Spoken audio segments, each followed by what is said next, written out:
Channel पर ADO का एक वीडियो अपलोड किया था जो कि फ्लैगशिप योजनाओं पर आधारित था, जिसमें सामाजिक अंकेक्षण और ग्रामीण परियोजना के संबंध में महत्वपूर्ण क्वेश्चन आंसर की तैयारी कराई गई थी, जिसको आप सभी ने सराहा। उसके लिए मैं आप सभी से धन्यवाद कहना चाहूँगा।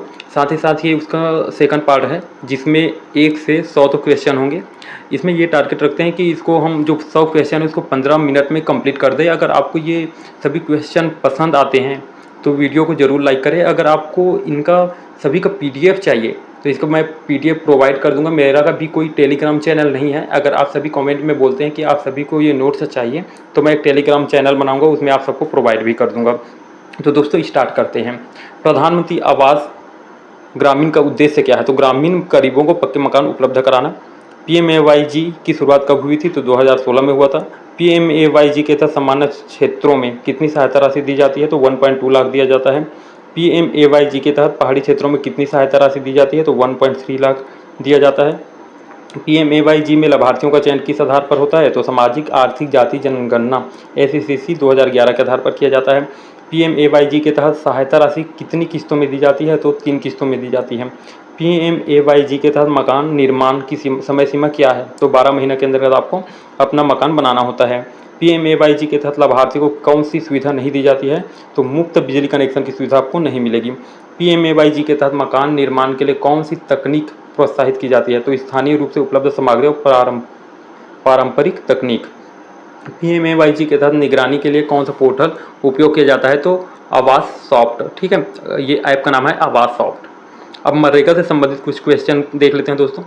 मनरेगा का पूरा नाम क्या है? तो महात्मा गांधी राष्ट्रीय ग्रामीण रोजगार गारंटी अधिनियम मनरेगा का फुल नाम है।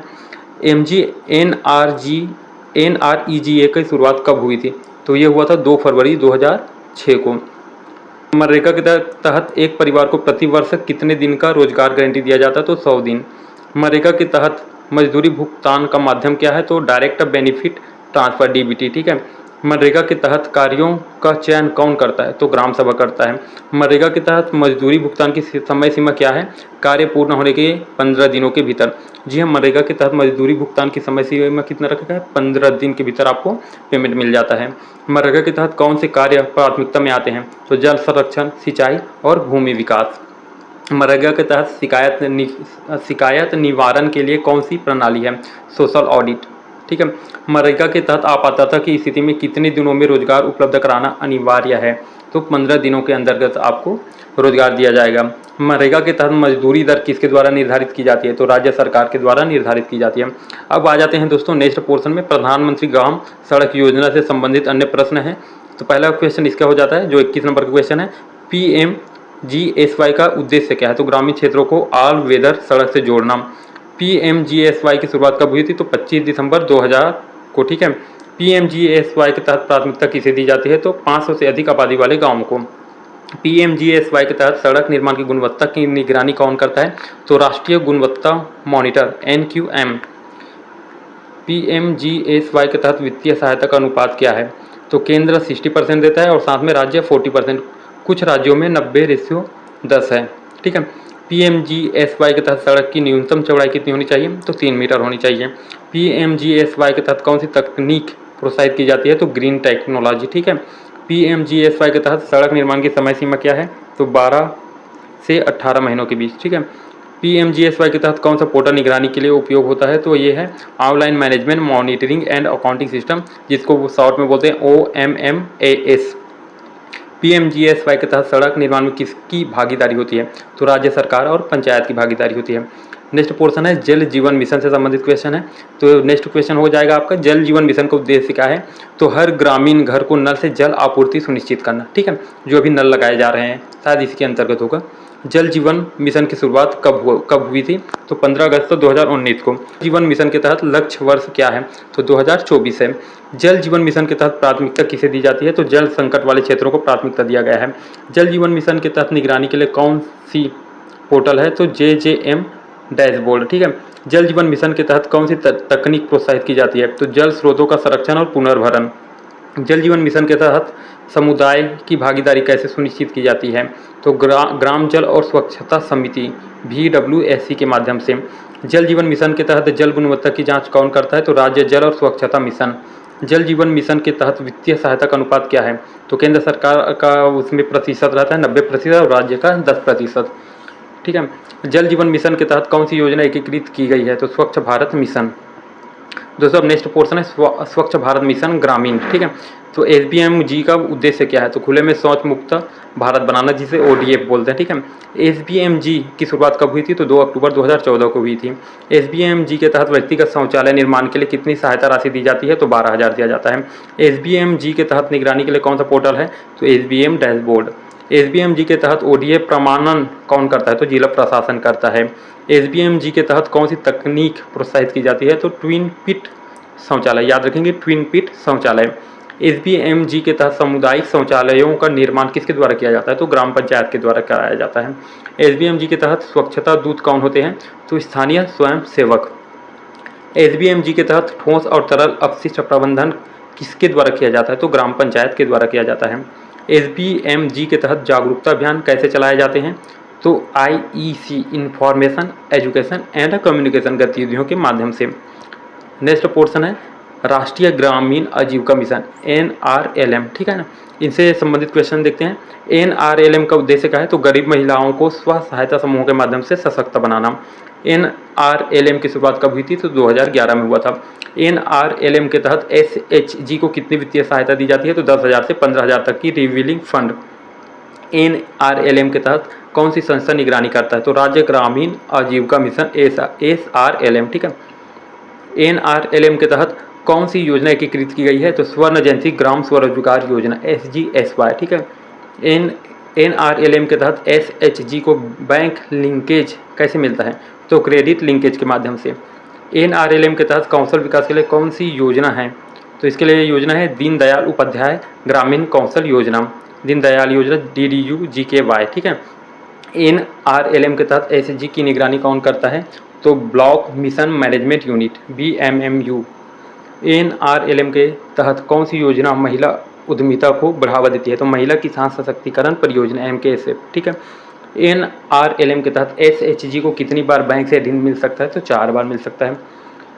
स्वर्ण जयंती ग्राम स्वरोजगार योजना SGSY का उद्देश्य क्या था? तो इसका आंसर था गरीब ग्रामीण परिवारों को स्वरोजगार के अवसर प्रदान करना। ये किसका उद्देश्य है? स्वर्ण जयंती ग्राम स्वरोजगार योजना का। ठीक है। SGSY योजना किस योजना में विलीन कर दी गई है? तो राष्ट्रीय ग्रामीण आजीविका मिशन में इसको विलीन कर दी गई है। प्रधानमंत्री किसान सम्मान योजना PM किसान के अंतर्गत किसानों को कितनी राशि दी जाती है? तो 6,000 प्रति वर्ष 3 किस्तों में दी जाती है। PM किसान योजना की शुरुआत हुई थी फरवरी 2019 में। किस योजना के तहत सभी ग्रामीण घरों में बिजली पहुंचाना लक्ष्य है? तो सौभाग्य योजना। सौभाग्य योजना का पूरा नाम क्या है? प्रधानमंत्री सहज बिजली हर घर योजना।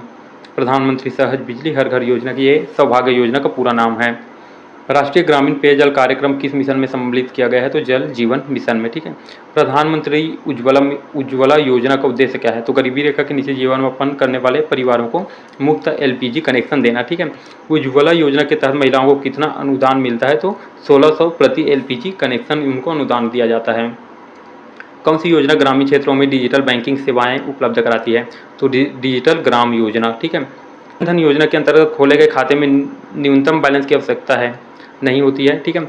जन धन योजना में रुपए कार्ड के साथ कौन सी सुविधा दी जाती है? तो 2 लाख का दुर्घटना बीमा दिया जाता है। प्रधानमंत्री GSY के तहत निर्माण की गुणवत्ता की निगरानी कौन करता है? तो राज्य और केंद्रीय गुणवत्ता मॉनिटर। मनरेगा अधिनियम की कानूनी मान्यता किस वर्ष मिली? तो 2005 को मिली है। ठीक है। किस योजना का उद्देश्य ग्रामीण युवाओं को कौशल प्रशिक्षण देना है? तो दीनदयाल उपाध्याय ग्रामीण कौशल योजना DDU-GKY। ठीक है। प्रधानमंत्री फसल बीमा योजना किसके लिए शुरू की गई थी? तो किसानों की फसल क्षति की भरपाई के लिए। PMFBY के तहत बीमा प्रीमियम दर कितनी है? तो खरीफ फसल के लिए 2%, रबी के लिए 1.5% और व्यावसायिक फसल के लिए 5%। कौन सी योजना महिला किसान को समर्थन देती है? तो महिला किसान सशक्तिकरण परियोजना। राष्ट्रीय खाद्य सुरक्षा मिशन NFSM किस वर्ष शुरू हुई है? तो ये 2007 में शुरू हुआ है। NFSM का उद्देश्य क्या है? प्रमुख खाद्यान्न फसलों का उत्पादन बढ़ाना। राष्ट्रीय ग्रामीण स्वास्थ्य मिशन NRHM का उद्देश्य क्या है? ग्रामीण क्षेत्रों में स्वास्थ्य सेवाओं की गुणवत्ता और पहुंच में सुधार। NRHM की शुरुआत किस वर्ष हुई है? तो 2005 में। किस योजना का लक्ष्य सभी को स्वास्थ्य बीमा देना है? तो आयुष्मान भारत योजना। आयुष्मान भारत योजना के तहत लाभार्थी परिवार को कितनी बीमा राशि मिलती है? तो 5 लाख प्रति वर्ष मिलता है। प्रधानमंत्री किसान मान धन योजना का उद्देश्य क्या है? तो वृद्धावस्था में लघु और सीमांत किसानों को पेंशन प्रदान करना। किसका है ये उद्देश्य? किसान मानदेय योजना, ठीक है, प्रधानमंत्री किसान मान धन योजना। किसान क्रेडिट कार्ड केसीसी योजना किसके लिए है? तो किसानों को ऋण उपलब्ध कराने के लिए किसान क्रेडिट कार्ड योजना लागू बनाया गया था।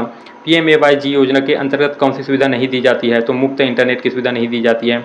कौन सी योजना ग्रामीण क्षेत्रों में आत्मनिर्भरता को बढ़ावा देता है? तो आत्मनिर्भर भारत अभियान। स्टार्टअप इंडिया योजना का उद्देश्य क्या है? तो युवाओं को उद्यमिता के लिए प्रेरित करना। प्रधानमंत्री रोजगार सृजन कार्यक्रम पीएमईजीपी किसके लिए है? तो स्वरोजगार को बढ़ावा देने के लिए है। छत्तीसगढ़ राज्य ग्रामीण आजीविका मिशन का नाम क्या है? तो यह है बीज मोल, ठीक है। एडीओ में बैंक की भूमिका किस योजना में होती है? तो स्व सहायता समूहों के वित्तीय समावेशन में। ग्रामीण विकास योजनाओं में बैंक का प्रमुख योगदान क्या है? तो है ये है ऋण, बीमा और डीबीटी के माध्यम से आर्थिक सहायता। ग्रामीण स्वरोजगार प्रशिक्षण संस्थान RSETI किसके अंतर्गत है? तो बैंकों द्वारा संचालित कौशल विकास संस्थान, ठीक है। कौन सी योजना कृषि ऋण के लिए सबसे उपयुक्त है? तो किसान क्रेडिट कार्ड योजना। मनरेगा भुगतान के लिए किस प्रकार के खाते की आवश्यकता होती है? तो जन धन या आधार लिंक बैंक खाते। छत्तीसगढ़ की कौन सी योजना ग्रामीण बेरोजगारों को स्वरोजगार के लिए ऋण देती है? तो ये इसका है आंसर मुख्यमंत्री युवा स्वरोजगार योजना। कौन सी योजना ग्रामीण महिला SHG को स्वयं का व्यवसाय खोलने हेतु समर्थन देती है? तो दीनदयाल अंत्योदय योजना। ग्राम पंचायतों में योजना क्रियान्वयन की निगरानी कौन करता है? तो ग्राम विकास अधिकारी ADO। नेक्स्ट क्वेश्चन आपका है, ग्राम पंचायत के माध्यम से डीबीटी किस माध्यम से लाभार्थी तक पहुंचता है? आंसर हो जाएगा इसका बैंक खाते में सीधी जमा। दोस्तों इस वीडियो में कुछ रिपीटेड क्वेश्चन भी है जिसको मैं जानबूझ के इसलिए नहीं हटाया हूं ताकि आपका साथ में रिवाइज भी हो जाए। ऐसे ही और आंसर और क्वेश्चंस देखने के लिए जो एडीओ के लिए यूज़फुल है, जो CG व्यापम के लिए यूज़फुल होंगे, उसके लिए हमारे चैनल को सब्सक्राइब जरूर करें। अगर वीडियो पसंद आए तो लाइक करें। Thank you.